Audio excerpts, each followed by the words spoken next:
Good afternoon. President Bongbong Marcos says Maharlika Investment Fund will push through. During his pre-departure flight speech to Saudi Arabia, Marcos says he was surprised by reports of Maharlika's suspension. I was a bit alarmed by the news reports early this morning that I read in the newspapers that we have put the Maharlika Fund on hold. Quite the contrary. We are the organization of the Maharlika Fund proceeds apace. And what I have done, though, is that we have found more improvements that we can make. We are still committed to having it operational before the end of the year. This is despite the fact that the memorandum sent to banks suspending the implementing rules and regulation was released through the Office of the President by the authority of Marcos. According to the President, the Maharlika Investment Fund's implementing rules and regulations have undergone consultation with the economic managers and involved personalities. Marcos also says that Maharlika Investment Fund remains to be a good concept.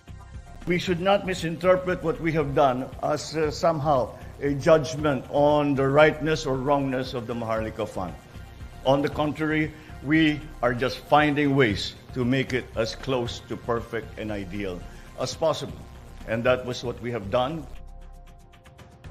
Foreign Affairs Secretary Enrique Manalo says another Filipino has died amid the war between Israel and Hamas. This fatality brings the number of killed Filipinos to 4. In a social media post, Manalo says they received confirmation from the Israeli government of another Filipino casualty in Israel. He adds that they will be withholding details of the victim's identity out of respect for the family's wishes, vowing to give them full support and assistance. Meanwhile, in a radio interview, Foreign Affairs Undersecretary Eduardo de Vega says the 4th Filipino fatality is a female caregiver who was killed on October 7. He also says Israel has confirmed she was one of the 3 missing Filipinos. 2 Filipinos remain unaccounted for as of October 19.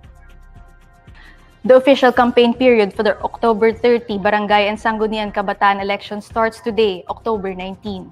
Aspiring candidates have until October 28 to voters. COMELEC Deputy Executive Director for Operations Rafael Olano reminds election officers to strictly enforce the campaign rules. Olano warns that candidates would still be held accountable for oversized campaign posters even if the materials were put up on private property.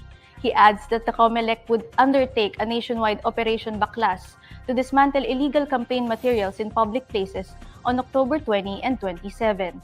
The country has 42,001 barangays, which serve as its smallest political unit.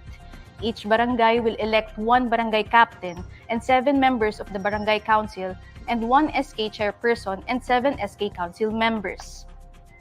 Here's the latest roundup of today's top stories.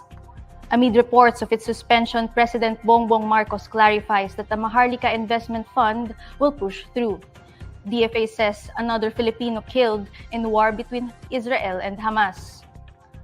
And campaign period for the Barangay and Sangguniang Kabataan elections begins today. And these are the stories you need to know today. I'm Faith Argusino. Follow INQUIRER.net on Facebook, X, YouTube, TikTok, Instagram, and Reddit. For more stories, visit INQUIRER.net.